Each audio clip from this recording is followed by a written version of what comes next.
दादाजी, खान साहेब बोलता बोलता बरंच काही बोलून गेलेत. त्यांना नक्कीच आम्हास कोणता तरी इशारा द्यायचा आहे.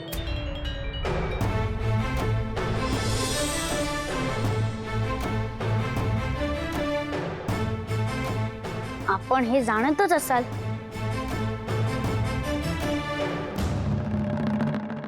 मिर्जाजी, माफी द्या. तुमचा यो खान लय पातळयंत्री आहे बघा. तुमचा लिहाज आहे म्हणून जिद्द सोडलाय त्याला. मग काय, नाहीतर हे बेनं आमच्या समशेरीखाली कधीच चिरडलं गेलं असतं. नुसतं जनान्यावानी पाहता करता ये बेनं. मर्दानं कसं स्पष्ट बोलावं.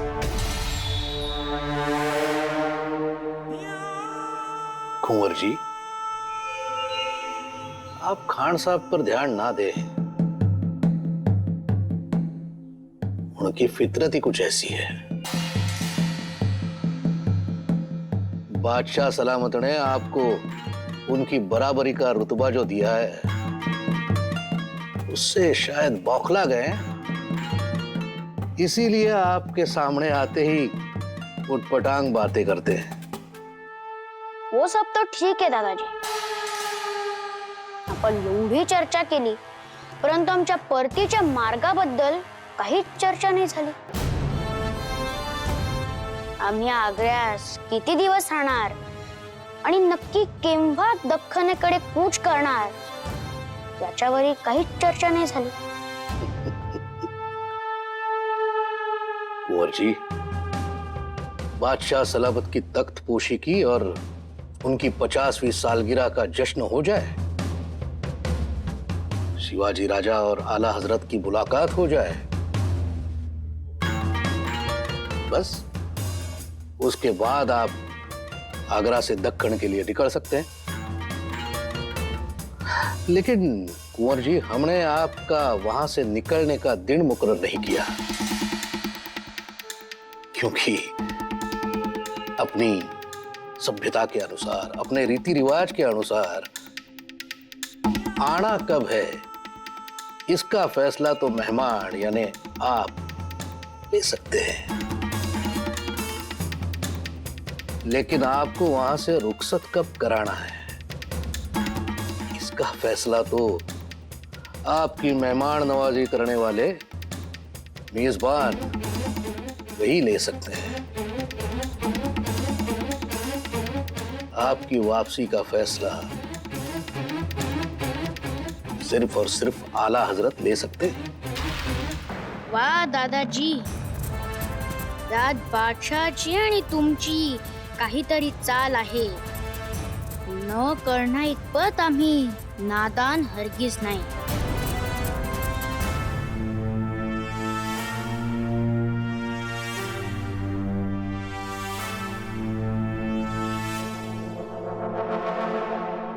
सीवा,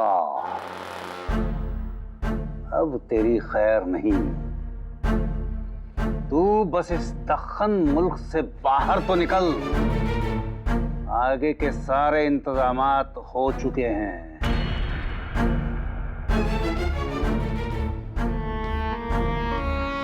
सलाम हुजूर,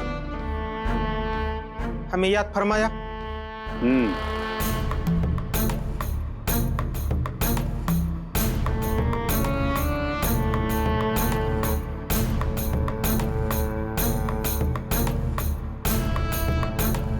तुम्हें एक बेहद जरूरी और खुफिया काम को अंजाम देना है. फौरन औरंगाबाद जाओ और ये खुफिया पैगाम शहजादा मुअज्जम को दिया. चलो.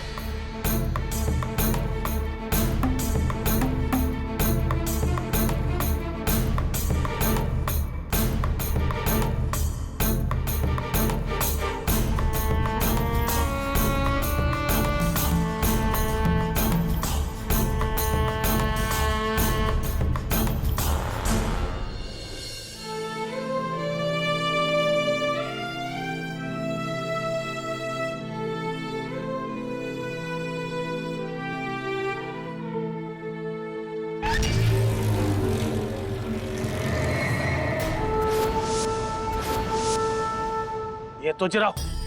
का आलायसा इथं? तोंड मी बघायची इच्छा नाही आमची. वाट सोडा गुमान वा बाजूला. सुभेदार तुम्ही काय बी म्हणा, पण आम्हाच तुमच्याशी थोडं बोलायचं आहे. टकुरातला राग थोडा बाजूला सारा. ठीक आहे, बोला पटापट. ये नाही आमच. आम्ही ऐकलं राजा आग्र्याला निघालं त्या बादशाच्या भेटीस, पण राजासनी आग्र्याला जायला भाग पडणं कट वाटतो आमच सुभेदार. पर तुम्ही तर त्यांचं माहित आहे ना हो. रोखा राजासनी लई थोकाय तिथं. तुम्ही कसं बाई राजांचा विचार करतायस आणि कवापासून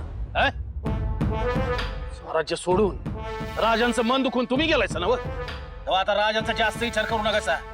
आम्ही काय ते बघून घेऊ. ठीक आहे, गेलो आम्ही स्वराज्य सोडून, राजासनी सोडून. पण का गेलो, खंच्या समयाला गेलो, येणार वक्तच सांगल. आता आमचा विचार करण्या पडीस राजासनी रोका सुभेदार. तो अली आदिलशाह बी हेच चाहतोय की दोन्ही शत्रूंचं परस्पर काटा निघल. सुभेदार आपलं राजा आग्र्याला गेलं तर समज संपल. तेव्हा माझी एवढी अर्धी ऐका सुभेदार. याची काळजी तुम्ही करू नका. स्वराज्याचे समदे खंदे शिलेदार समर्थ आहेत. राजांची काळजी घ्या. पुण्यांदा भेटलात ना तर उजळ माथ्यानं रणांगणावरच भेटा. असं चोरा दरोडेखोरांनी लपून छपून भेटू नका.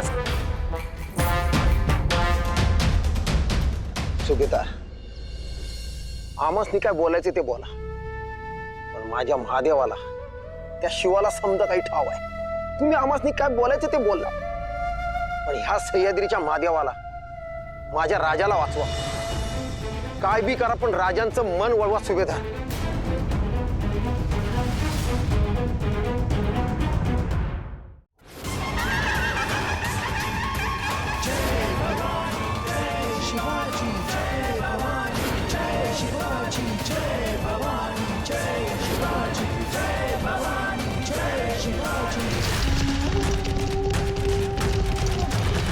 हुजूर, दक्कन से खबर है, सिवा 5-6 दिन में आगरा निकलने वाला है.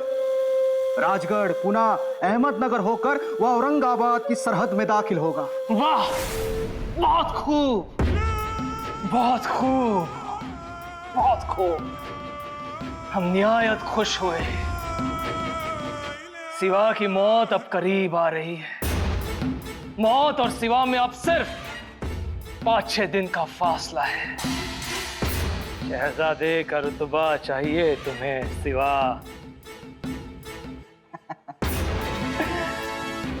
अब तुम देखोगे शहजादे कैसे होते हैं, शाही इत्माम कैसा होता है.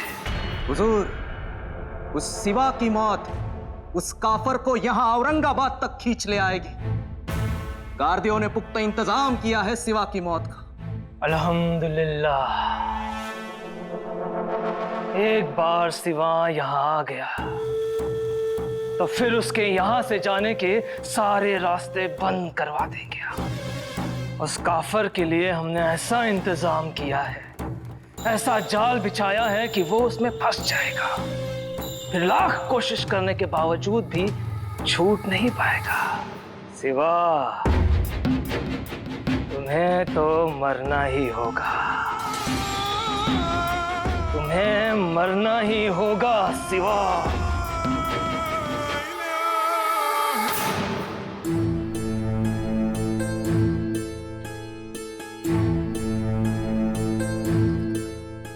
काय हो बाईसाहेब, अजून किती वेळ लागणार आहे? सुनबाई,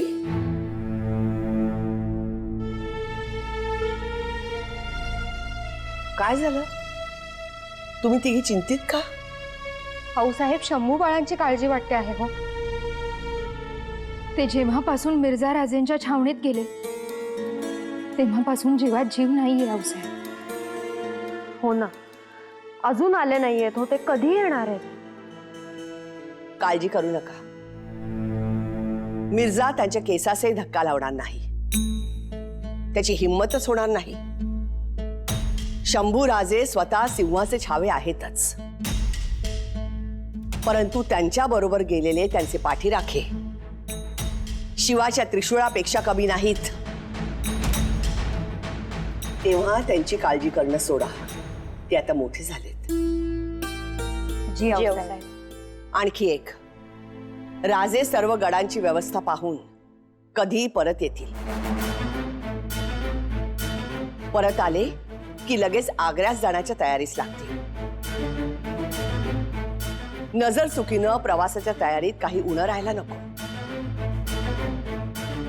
त्यामुळे तुम्ही तिघी बारकाईनं सर्व संदुका जिन्सा नजरेखालून घाला. डोळ्यात तेल घालून प्रवासाची तयारी करा. प्रवास सुखरूप होईल याची काळजी घ्या.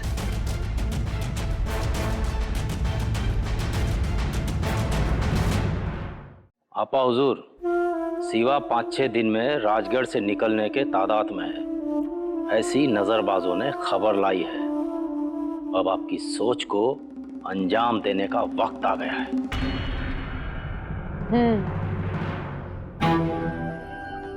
वजीर सल्तनत, हम उस दिन का बेसब्री से इंतजार कर रहे हैं. हमारी अंगूठी में नगीना जड़वाने का वो पाक दिन नजदीक आ रहा है. अब तक तो शहजादे ने उस सिवा के कत्ल के सारे इंतजामात मुकम्मल किए होंगे. शहजादे साहब अपने वालिद की तरह, हमारी भाईजान की तरह तेज है, गाजी का रुतबा रखते हैं. सही फरमाया आपने. अब हम सिर्फ राह ताक रहे हैं कि कब वो सिवा राजगढ़ छोड़ औरंगाबाद के लिए निकल पड़ता है.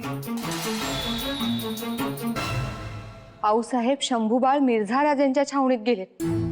हे धोक्याचं ठरू शकतं. ते गड उतार झाल्यापासून आमच्या जीवाला घोर लागलाय.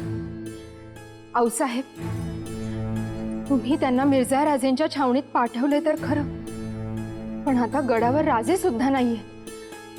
अशात काही बरं वाईट झालं तर. पुतळाबाई, काळजी करू नका. शंभूबाळ एकटे नाहीत. तानाजी आणि येसाजी यांच्यासारख्या पोलादी मुठींच्या तटबंदी आहेत त्यांच्याबरोबर. ते आहेतच हो, पण मिर्झा राजेंसोबत 1 लाखाचं लष्कर आहे. त्यात तो पाताळी अंतरी दिलेर खान पठाण नेहमी घात करायला टपलेलाच असतो. म्हणून काळजी वाटते आऊसाहेब. शंभूबाळ आमच्या सामने येत नाही तोपर्यंत आमची काळजी कमी नाही होणार. आऊसाहेब, युवराज गडावर दाखल झाले की.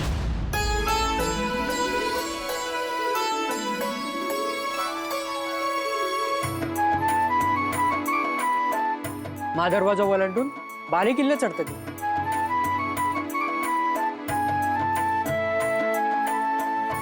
आई जगदंबे, आता आमच्या जीवाचा घोर मिटला.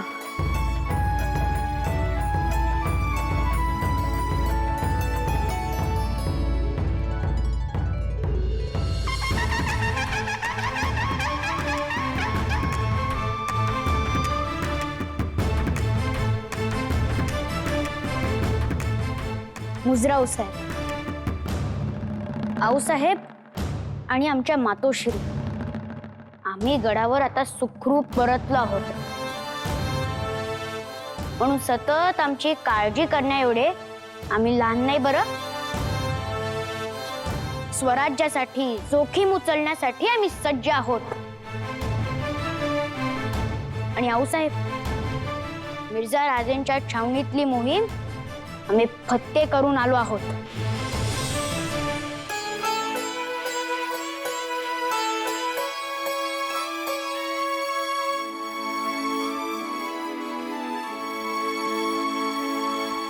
शंभूराजे, मोठे झालात तुम्ही. बरं, आम्हाला सांगा, छावणीची काय खबर बात? आऊसाहेब, मिर्झा राजेंनी आदर सत्कार केला. आबासाहेबांची विचारपूसही केली. स्वराज्यावर, आबासाहेबांवर गुप्तपणे नजर ठेवल्याबद्दल त्यांनी खेदही व्यक्त केला आणि खुल्या मनाने माफीही मागितली.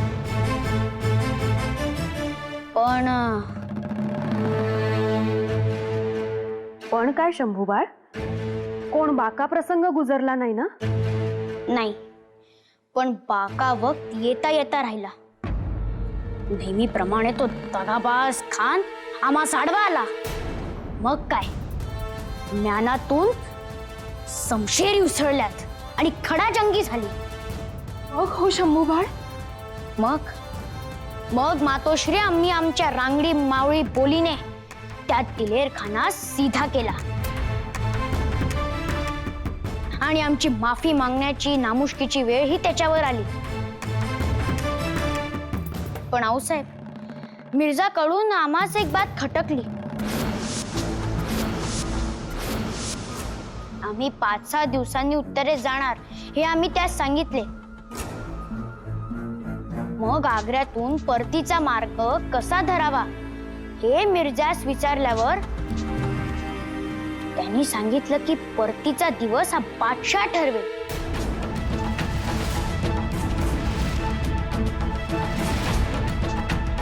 बादशाह कोण, आम्ही कधी येणार कधी निघणार हे ठरवणारा तो कोण?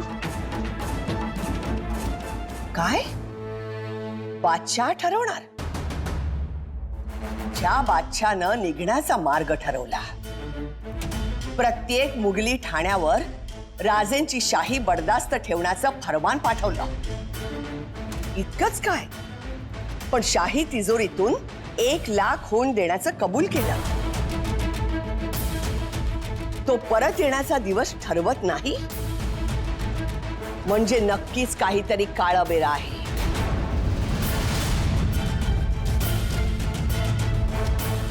हा धोक्याचा इशारा आहे.